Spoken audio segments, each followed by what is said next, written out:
Ladies and gentlemen, Eddie Marcus here again. I want to thank you so very much for stopping here.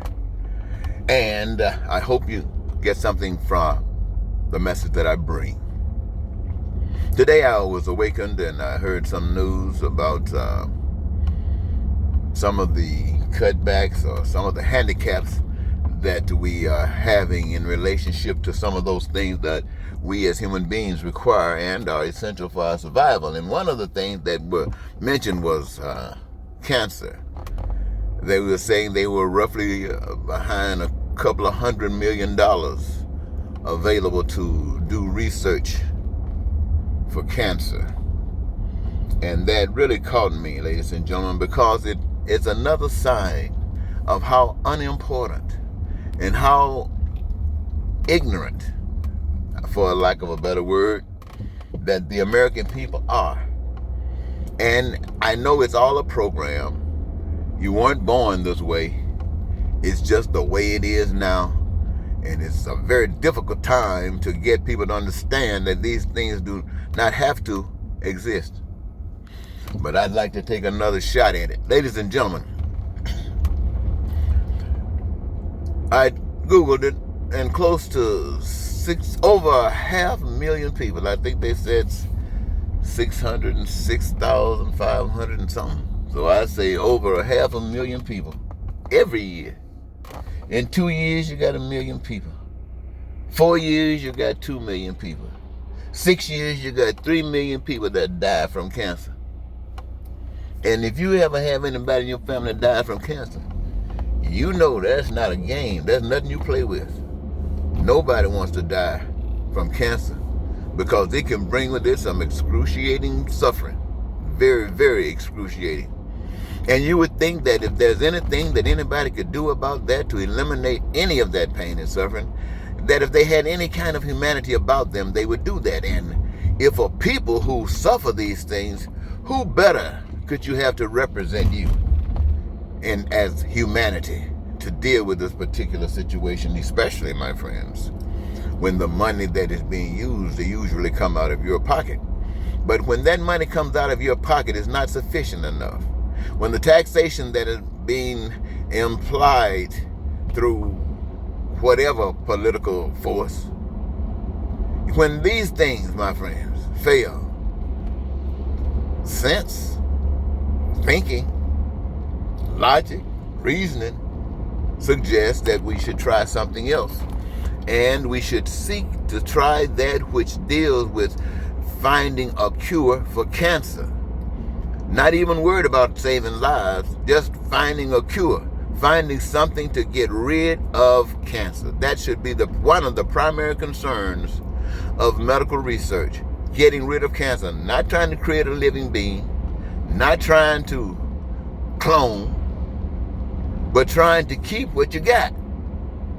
That would be a number one concern.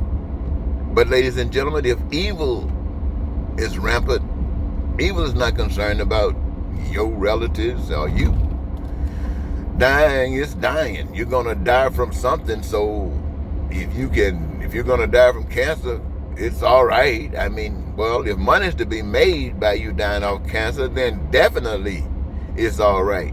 Forget the research. I mean, you do something to use money, spend money, pretending like you're trying to find a cure. And you got a job now. You're getting paid. But don't find a cure, because when you find a cure, then there's no job. That's what they tell you, ladies and gentlemen.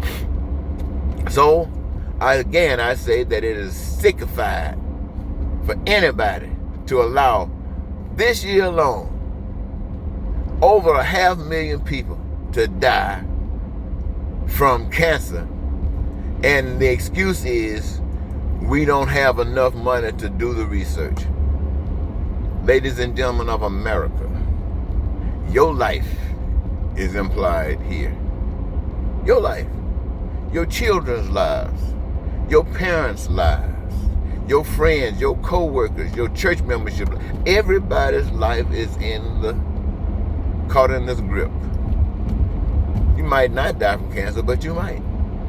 Would it be nice if you found out later that perhaps something was coming up that would indicate that cancer might be your way out? And by God, they've come up with a cure. You don't have to go through that suffering. In fact, you might be able to live on and on. Who knows? They might find, if they use the same principle, cures for all of these diseases and sicknesses that take our lives.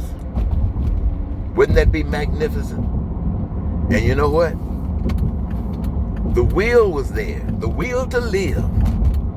The desire to be able to come up with this medication, come up with this treatment that would work for everybody. Ooh-wee.